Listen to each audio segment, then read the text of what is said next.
एक सहाबी थे जिनका नाम है हजरत सफीना। क्या नाम है? सफीना। अल्लाह की राह में जंग के लिए निकले। हजरत सफीना जा रहे थे मैदान जिहाद में कि रास्ते में जंगल पड़ा। हजरत सफीना जैसे जंगल में दाखिल हुए, कुछ ही कदम आगे बढ़े थे कि जंगल का शेर सामने आ गया। जब शेर को देखा हजरत सफीना ने तो क्या हुआ? बेल गांव के आदमी का अगर अकेले कहूँ गन्ना खेत में शेर मिल जाए तो क्या हाल हुई बताओ? नीचे कपड़ा तो खराब होंगे। बोलो, शेर मिल जाए अकेले में। लेकिन रसूलुल्लाह के सहाबी की शान देखो। बुखारी शरीफ की हदीस से जब हजरत सफीना ने जंगल में शेर को देखा तो क्या कहा था?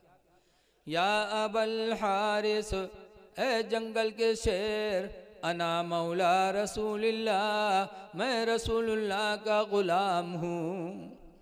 बोल दो सुभान अल्लाह यार। कहा था है जंगल के शेर में नबी का गुलाम हूँ।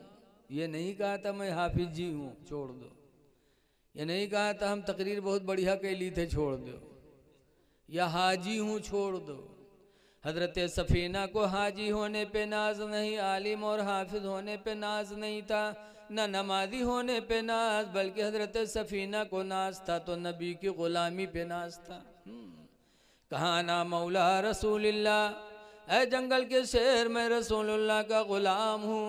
जैसे जंगल के शेर ने सुना कि नबी के गुलाम है, हदीस में फ़अक़बल अल असद बसबसतन, वो शेर आगे बढ़ा अपनी पूंछ को हिलाते हुए। जानवर पूंछ कब हिलाते हैं? जब किसी से मोहब्बत करते हैं। जब कुत्ता देखो, जो कुत्ता जिससे जिका मोहब्बत करे तो जब उसका देखी वो के पूंछ टुन टुन टुन टुन चले लगे। बोलो चलती कि नहीं चलती? निशानी है उसके मोहब्बत की। हदीस में फ़अक़बल अल असद बसबसतन, वो शेर आगे बढ़ा अपनी पूंछ को हिलाते हुए। वक़ब्बल क़दमैहि, और आकर हजरत सफीना के पैरों को चूमा। वक़ाम इला जंबिही, और पहलू में आके खड़ा हो गया। वसारा माहू, और हजरत सफीना के साथ साथ वो शेर जंगल में चलने लगा। निगरां बन गया कि नबी के गुलाम के साथ रहूं, कहीं कोई दूसरा शख्स मेरे नबी के गुलाम को तकलीफ न दे दे। तो जंगल का शेर हजरत सफीना का निगरां हो गया। ऐ लोगों, सहाबा को नाज था नबी की गुलामी पर, तुम भी नबी के गुलाम बन जाओ, चेहरे पे दाढ़ी रखा लो, नमाजें पढ़ो, खुदा जाने किस वक्त बुलावा आ जाए। कुछ पता है कि जवानी के बाद बुढ़ापा आएगा? कुछ पता नहीं। हजरत उमर फारूक आजम जो सहाबी हैं, सरकार के दूसरे खलीफा भी हैं और सरकार के ससुर भी हैं, इनकी बेटी हफ्सा रसूलुल्लाह के निकाह में थी। हजरत उमर का बड़ा दर्जा है। लिखा है कि जब वो अमीरुल मोमिनीन थे, यानी बादशाह इस्लाम थे हजरत उमर, तो उनका लड़का एक अब्दुल्ला था, मदीने के मदरसे में पढ़ता था। आज प्रधान आदमी हो जाता तो अपने बच्चे को मदरसे में पढ़ाने से शर्माता है कि मैं प्रधान हूँ, कोटेदार हूँ, मैं मालदार आदमी, मेरा बच्चा मदरसे में जाएगा, मेरा बच्चा कॉलेज में जाएगा, यूनिवर्सिटी में जाएगा, मदरसा तो गरीब बच्चों की जगह है, लोग ये सोचते हैं। लेकिन हजरत उमर फारूक आजम अमीरुल मोमिनीन, बादशाह इस्लाम, और उनका लड़का मदीने के मदरसे में पढ़ता था, उसका नाम था अब्दुल्ला। एक दिन नहीं गया पढ़ने, तो हजरत उमर ने बुलाया, कहा बेटा पढ़ने नहीं गए? कहा अब्बा जब तक नया कपड़ा नहीं बनवाओगे नहीं जाऊंगा, ये पुराना कपड़ा पहन के जाता हूँ, मेरे साथी हंसते हैं कि अमीरुल मोमिनीन का लड़का और पुराना धुराना कपड़ा पहन के आता है, अब्बा नया कपड़ा बनवा दो तो जाएंगे वरना नहीं जाएंगे। तो हजरत उमर अमीरुल मोमिनीन थे, लेकिन सादगी का आलम देखो। अपने नौकर से कहा, खादिम से, कि जाओ बैंक के मैनेजर से 4 रुपया ले आओ और कह दो 4 रुपया मेरे नाम पर उधार दे दें, जब मेरा महीना पूरा होगा तो मेरी तनख्वाह में से काट लेंगे। जब वो गया बैंक के मैनेजर से कहा, तो बैंक के मैनेजर ने कहा जाके उमर से कह दो कि इस महीना के मुकम्मल होने तक अपनी ज़िंदगी की ज़मानत लिख के दे दे। कहते महीना पूरा होगा तो तनख्वाह से ले लेंगे, खुदा जाने महीना पूरा हो कि ना हो, पता नहीं कि उनकी मौत आ जाए तो ये मुसलमानों का माल है कहाँ से आएगा। जाके उनसे कह दो कि ज़िंदगी इस महीने के मुकम्मल होने तक अपनी ज़िंदगी की ज़मानत लिख दें कि महीना पूरा होने से पहले उन्हें मौत नहीं आएगी, जाओ लिखवा लाओ तब देंगे।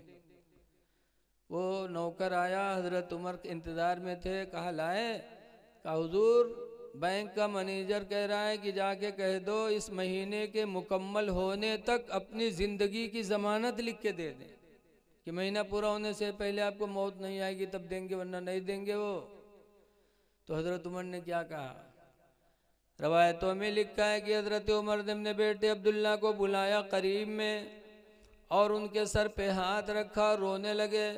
फरमाते हैं बेटा अब्दुल्ला जाओ पढ़ो, अल्लाह ज़िंदगी देगा, महीना पूरा हुआ तनख्वाह मिली तो कपड़े बनेंगे। बैंक का मैनेजर मुझसे पूरे महीने की ज़िंदगी की ज़मानत मांग रहा है, खुदा जाने मैं तो अपने ज़िंदगी के एक लम्हे की भी ज़मानत नहीं दे सकता, पता नहीं किस वक्त बुलावा आ जाए। ये सहाबा थे जो हर वक्त मौत को याद करते थे, इसलिए वो गुनाहों से बचते थे। ऐ नौजवानों, मौत को याद करो। ये हिंदुस्तान में पहले अंग्रेज़ों की हुकूमत थी, अंग्रेज़ हिंदू मुसलमान सबको सताते थे, तो अंग्रेज़ों को भगाने के लिए जंग लड़ी गई। उस जंग में हिंदुस्तान के 16,000 आलिम कत्ल कर दिए गए। कितने आलिम कत्ल हुए? लोग कहते मौलवी मौलाना भागत हैं पहले। 16,000 आलिमों ने अपनी जान दी है हिंदुस्तान को आज़ाद कराने में। 16,000 में एक मौलाना थे मुरादाबाद के, जिनका नाम है किफ़ायतुल्लाह। मौलाना किफ़ायतुल्लाह को अंग्रेज़ों ने फांसी दिया था, कत्ल नहीं किया था, फांसी दिया था। जब फांसी के फंदे पे लेके गए, आखिरी वक्त था, तो अंग्रेज़ों ने पूछा था किफ़ायतुल्लाह मौलाना आखिरी वक्त है, तुम्हारी कोई ख्वाहिश है? कोई ख्वाहिश हो तो बताओ। तो मौलाना किफ़ायतुल्लाह ने कहा था एक ख्वाहिश है। कहा क्या? कहा एक कलम दे दो और एक कागज़ दे दो। तब अंग्रेज़ों ने एक कलम दिया था, एक कागज़ दिया था। तब मौलाना किफ़ायतुल्लाह फांसी पे चढ़ते चढ़ते उन्होंने कागज़ पे एक तहरीर लिखी थी। क्या लिखी थी? उन्होंने समझाया था कि अंग्रेज़ों तुम समझते हो कि हमें फांसी दे दोगे तो तुम दुनिया में हमेशा रहोगे। लिखा था कि कोई गुल बाकी रहेगा ना चमन रह जाएगा, कोई गुल बाकी रहेगा ना चमन रह जाएगा, एक रसूलुल्लाह का दीन हसन रह जाएगा। हम सफ़ीरो बाग में हैं कोई दम के चहचहे। ये दुनिया बाग है, हम लोग थोड़ी देर के लिए इसमें चहचहा रहे हैं। हम सफ़ीरो बाग में है कोई दम के चहचहे, और बुलबुलें उड़ जाएंगी सोना चमन रह जाएगा। सब चले जाएंगे। अतलसो कम ख्वाब की पोशाक पे नाज़ा न हो। अतलसो कम ख्वाब की पोशाक पे, यानी गद्दों पे नाज न करो और अपनी पोशाक पे नाज न करो कि हमारा कपड़ा बहुत अच्छा है। अतलसो कम ख्वाब की पोशाक पे नाज़ा न हो, और इस तने बेजान पर खाले कफन रह जाएगा। नाज न करो कपड़े पे। हमारी माँ बहनें भी ना कपड़े पे बहुत नाज करती हैं। शादी ब्याह में है पहनी है गरारा तो कैसे उठाए के चली है। लागत है इंसान न हो आंधी बवंडर हो उड़ाए लीजिए सब। ये क्या है? बहुत से मेहरुए तो इतना गरू गरारा पहनत हैं कि खुद नहीं उठाए पाओ थे तो दू मेहरुआ या हर बार से पकड़त तब वो चलत है। बताओ अब कहूँ पंजम फंस जाओ गिरे तो थू थू रह जी हैं। ऐ मेरी माँ बहनों, ये लिबास न पहनो। गरारा में दो गुना है। एक गुना तो गरारा पहनने से घमंड पैदा होता है, घमंड अल्लाह को पसंद नहीं है, तकब्बुर है तकब्बुर उसमें। और दूसरा गुना इसलिए है कि एक गरारा की कीमत में 2-3 जोड़े कपड़े हो सकते हैं, तो इतना महंगा कपड़ा लेकर के पहनना जिसमें घमंड भी हो, फजूल खर्ची भी हो, और फजूल खर्ची करने वाला शैतान का भाई है। लिबास वो पहनो जिससे घमंड न पैदा हो, इनके सारी पैदा हो। अल्लाह ताला को तवाज़ो और इनके सारी पसंद है।